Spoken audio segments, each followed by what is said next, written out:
Question देखिए, अभी तक एक क्वाड्रेटिक इक्वेशन हमें दिया गया है, तो उसका रूट्स का सम और प्रोडक्ट क्या है वो पता करने के लिए हम एक इक्वेशन सीखे थे।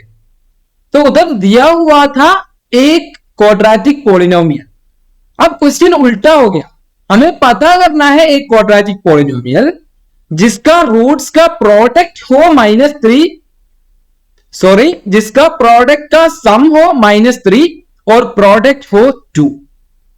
तो ऐसा होने वाला एक क्वाड्रेटिक इक्वेशन, क्वाड्रेटिक पॉलिनोमियल हमें फाइंड करना है। ठीक है, तो ये जो क्वाड्रेटिक पॉलिनोमियल है इसका रूट्स को हम अल्फा और बीटा मान लेते हैं। तो let alpha comma beta be the roots. अगर अल्फा और बीटा रूट्स है तो क्या दिया गया है, alpha plus beta is equal to -3, यानी जो रूट्स का सम है वो -3 दिया है। और क्या दिया है, इनका प्रोडक्ट 2 है वो भी दिया गया है। तो अल्फा बीटा इक्वल टू 2।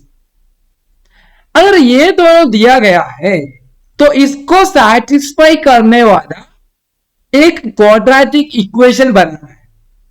तो क्वाड्रेटिक इक्वेशन का रूट क्या होगा, let the quadratic equation, quadratic polynomial, let the quadratic polynomial be, एक जनरल फॉर्म क्या है क्वाड्रेटिक पॉलिनोमियल का, ax² plus bx plus c। तो मान लेते हैं कि क्वाड्रेटिक पॉलिनोमियल का रूप ऐसा है, स्टैंडर्ड फॉर्म में ax² plus bx plus c है। हमें पता करना होगा a क्या है, b क्या है, c क्या है, तभी तो हम एग्जैक्ट क्वाड्रेटिक पॉलिनोमियल पता कर पाएंगे, एग्जैक्ट इक्वेशन पॉलिनोमियल का पता कर पाएंगे। तो हमारा टारगेट है a फाइंड करो, b फाइंड करो, c फाइंड करो। और उसके लिए हमें ऑलरेडी क्या पता है, पता है कि अल्फा प्लस बीटा -3 है और अल्फा बीटा 2 है। तो अल्फा प्लस बीटा -3 है, इससे हम क्या बोल सकते हैं, अल्फा प्लस बीटा फाइंड करने के लिए एक इक्वेशन है ना, तो मैं क्या करूंगा, अल्फा प्लस बीटा की जगह पे -b/a लिख सकता हूं, -b/a इक्वल टू -3, ऐसा लिख सकता हूं मैं। हाँ, क्यों, क्योंकि alpha plus beta is equal to -b/a, ये हम पहले ही सीख चुके हैं, ये इक्वेशन है। तो -b/a इक्वल टू -3, यानी मैं a को क्रॉस किया तो क्या मिलेगा मुझे, -b is equal to -3 into a, या -b is equal to -3a। तो दोनों साइड में एक माइनस है, तो दोनों माइनस को मैं कैंसिल कर सकता हूं और मुझे मिलेगा b is equal to 3a। मैंने जस्ट इन दोनों को ऐसे काट के हटाया, ठीक है। तो एक रिलेशन मुझे मिल गया कि b का वैल्यू जो है वो a का 3 टाइम्स होना चाहिए, b is equal to 3a होना चाहिए, ठीक है। तो इसके लिए मैं क्या किया था, alpha plus beta is equal to -3 वाला इक्वेशन यूज किया था। अब हम क्या करेंगे, alpha beta is equal to, या product of roots is equal to 2 दिया गया है ना, तो वो वाला इक्वेशन यूज करेंगे। तो alpha beta is equal to 2 है, लेकिन अल्फा बीटा फाइंड करने का इक्वेशन क्या है, relation between roots and coefficient में से alpha beta is equal to c/a। तो मैं बोल सकता हूं c/a इज इक्वल टू 2, या a को क्रॉस किया तो c is equal to 2 into a, या c is equal to 2a। तो पहले मुझे रिलेशन मिला था एक कि b का वैल्यू 3a के बराबर होना चाहिए, और दूसरा मुझे रिलेशन मिल गया कि c का वैल्यू 2a होना चाहिए। अब इससे मैं क्या बोल सकता हूं, quadratic polynomial is equal to, हमने उसको अज्यूम किया था कि ax² plus bx plus c है। तो जब हमने कंडीशंस रखा, जो भी इधर जो बोला था ना, सम ये होना चाहिए, प्रोडक्ट ये होना चाहिए, वो सब अप्लाई किया तो हमें पता चला कि b का वैल्यू 3a होना चाहिए, इधर इक्वेशन नंबर 1, और इक्वेशन नंबर 2 इधर कि c का वैल्यू 2a होना चाहिए। तो मैं क्या करूंगा, पहले a को ऐसे ही रखा, ax² को कोई चेंज नहीं किया। अब bx के जगह मैंने इक्वेशन नंबर 1 यूज करके b के जगह पे 3a लिख दूंगा, तो मुझे मिला 3ax प्लस c के जगह 2a। ओके, तो हमें क्वाड्रेटिक पॉलिनोमियल तो मिल गया ax² plus 3ax plus 2a। इसका अगर हम सम ऑफ रूट्स और प्रोडक्ट ऑफ रूट्स निकालेंगे तो एग्जैक्टली जो चाहिए वो मिल जाएगा। सम मिल जाएगा -3 और प्रोडक्ट मिल जाएगा 2। अब इश्यू क्या है, हमें ये बी सी तीनों फाइंड करना था।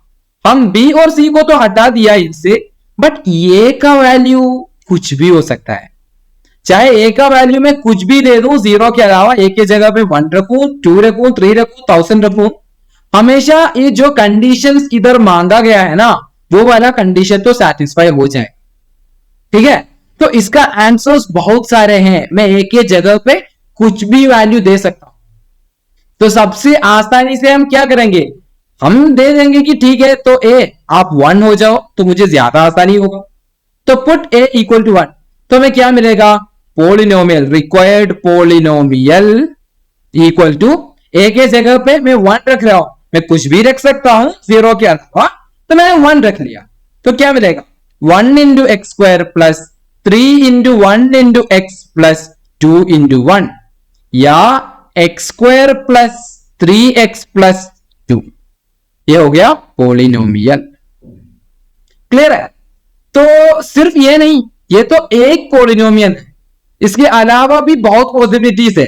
क्या मैं ए के जगह पे 2 भी रख सकता हूं, पुट ए इक्वल टू 2, मैं ऐसा भी कर सकता हूं, तो तभी काम हो जाएगा। तो हमें क्या मिलेगा, पोलिनोमियल, कुछ दूसरा पोलिनोमियल मिलेगा।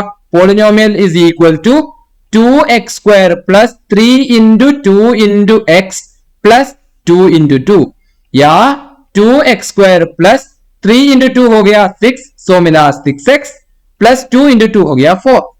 तो एक दूसरा पोलिनोमियल मिल गया 2x square plus 6x plus 4। इन दोनों का अगर मैं सम ऑफ रूट्स और प्रोडक्ट ऑफ रूट लेगा तो -3 और 2 एग्जैक्टली मिल जाएगा। तो हमसे एक्चुअली क्या, एक ही पोलिनोमियल, एक ही क्वाड्रेटिक पोलिनोमियल फाइंड करने के लिए बोला है, लेकिन इधर में जो इनका कंडीशंस था वो सब मीट करने का ट्राई किया, तो मुझे पता चला कि बहुत सारा पॉसिबल है, लेकिन मुझे फाइंड करना तो एक ही है। ठीक है, तो अभी आप इस सॉल्यूशन से ऑलमोस्ट समझ में आ गया होगा कि बहुत सारे पॉसिबिलिटीज है, एक ही लिखना काफी है। तो अभी जो मैं मेथड दिखाया ना, हम बाद में यह मेथड यूज नहीं करने वाले हैं, ये मैं आपको थोड़ा सा एक्स्ट्रा समझाया है। ठीक है, इसको सीधा निकालने का बहुत है, ये समझाने के लिए मैं ऐसे दिखाया। अब एक तो चाहिए, और एक बनाने के लिए सीधा एक आराम से एक इजी इक्वेशन है। तो अभी से जब ऐसा क्वेश्चन आ रहा है जहां हमें सम और प्रोडक्ट एक पर्टिकुलर नंबर होने वाला क्वाड्रेटिक इक्वेशन बनाना है, तो हम ये सब नहीं करेंगे, सीधा एक इक्वेशन से सीधा बना देंगे। बट हाँ, बहुत सारे पॉसिबिलिटीज है, वो दिखाने के लिए आपको मैं ये वाला दिखाया। अगर आपको ये वाला सॉल्यूशन बहुत हार्ड लगा तो कोई दिक्कत नहीं है, एग्जाम में आपको कोई परेशानी नहीं होने वाला है। तो अब जो मैं सॉल्यूशन बताया ना, वो सिर्फ समझने के लिए है, एग्जाम में इतना कुछ करने का जरूरत नहीं है, सिंपल सा एक मेथड। ठीक है, अगर मैं ये पहले बता दिया होता तो आप इसको ध्यान ही नहीं दिया होता, तो इसलिए मैंने पहले नहीं बताया। अब हम चलेंगे एग्जाम में जो सॉल्यूशन लिखना है, ठीक है, वो बहुत ही आसान है, बहुत ही सिंपल है। तो इधर मैं एक अंडरलाइन कर देता हूं, ताकि अगर बाद में आप देखते वक्त आपको कुछ कंफ्यूजन वगैरह ना हो जाए। ठीक है, तो ये वाला सॉल्यूशन कंपलसरी नहीं एग्जाम में लिखने के लिए, और छोटा वाला एक मेथड है। अब चलते हैं एग्जाम वाली सॉल्यूशन में इसका। ठीक है, तो हमें एक क्वाड्रेटिक पॉलिनोमियल पता करना है जिसका सम होना चाहिए, sum should be equal to -3 और product of roots should be equal to 2। ठीक है, अब पॉलिनोमियल फाइंड करने का सीधा equation, so polynomial equal to, ये सीधा इक्वेशन है, ये सीधा यूज करो, आराम से आंसर आ जाएगा, एग्जाम में मार्क भी आ जाएगा। तो पॉलिनोमियल फाइंड करने का इक्वेशन है एक्स स्क्वायर माइनस सम मतलब सम ऑफ रूट्स, जो भी रूट्स का सम इतना आना चाहिए ऐसा क्वेश्चन में बताएगा ना, वो sum, x square minus sum into x plus product of roots. तो क्वेश्चन में क्या बोल रहे हैं, एक particular value sum of roots और एक particular value product of roots आने के तरह एक क्वाड्रेटिक पॉलिनोमियल बना के दीजिए। तो हम क्या करेंगे, सीधा equation x square minus sum into x plus product, मतलब इधर में अप्लाई किया तो क्या आ जाएगा, x square minus sum of roots क्या है, सम ऑफ रूट्स क्वेश्चन के हिसाब से -3 होना चाहिए, तो मैं क्या रखूंगा, इधर -3 रखूंगा into x plus product, product क्या है, प्रोडक्ट तो 2 होना चाहिए, मतलब +2, यह है हमारा क्वाड्रेटिक पॉलिनोमियल। थोड़ा सा सिंप्लीफिकेशन करते हैं, x square minus of -3x क्या हो जाएगा, माइनस ऑफ -3, माइनस ऑफ -3 हो जाएगा +3, तो आ जाएगा x square plus 3x plus 2, यह है हमारा रिक्वायर्ड पॉलिनोमियल जिसका सम ऑफ रूट्स -3 हो और प्रोडक्ट ऑफ रूट्स 2 हो। ठीक है, अगर हम पुराने मेथड से देखेंगे तो जब a के जगह पे मैंने 1 डाला था ना, तब वो सॉल्यूशन मिला, वही सॉल्यूशन मुझे इधर भी मिल रहा है। तो इसके अलावा भी बहुत सॉल्यूशंस है, बट जब a की जगह पे 1 रखने पर जो आंसर मिलता है ना, वो वाला आंसर सीधा मिलने के लिए एक आसान मेथड या एक चीट कोड या एक डायरेक्ट मेथड है ये, x square minus sum of roots into x plus product of roots, ये हम सीधा यूज कर सकते हैं।